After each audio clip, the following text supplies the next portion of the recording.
Yesterday in Ha Noi, the Ministry of Natural Resources and Environment of Vietnam, the United Nations Development Programme, and the Intergovernmental Panel on Climate Change held a high-level dialogue on climate change, seeing the participation of policymakers, representatives from development partners, scientists, and social-political organizations. As one of the countries heavily impacted by climate change, Vietnam has actively implemented international commitments and efforts to cope with climate change. Vietnam has issued a plan for the implementation of the Paris Climate Change Agreement, with a focus on implementing its nationally determined contributions.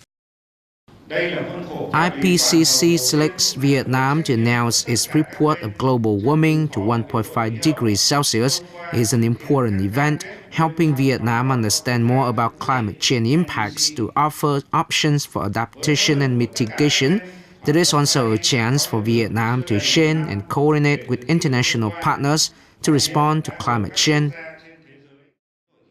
The dialogue focuses on issues related to response actions to climate change in Vietnam, promoting cooperation and connection with development partners, scientific community, enterprises, organizations, and individuals to respond to climate change. According to the report, limiting global warming to 1.5 degrees Celsius compared with 2 degrees Celsius will reduce impacts on ecosystems and human health, making it easier to achieve the United Nations Sustainable Development Goals. We need a climate doi moi similar to the economic doi moi that Vietnam engaged in 40 years ago.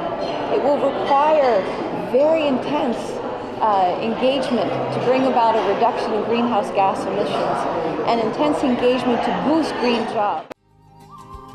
Currently, the plan for the implementation of the Paris Climate Change Agreement, with a focus on implementing its nationally determined contributions, has been carried out at ministries, departments, and localities of Vietnam, including the implementation of Resolution 120 on sustainable and climate-resilient development of the Mekong Delta.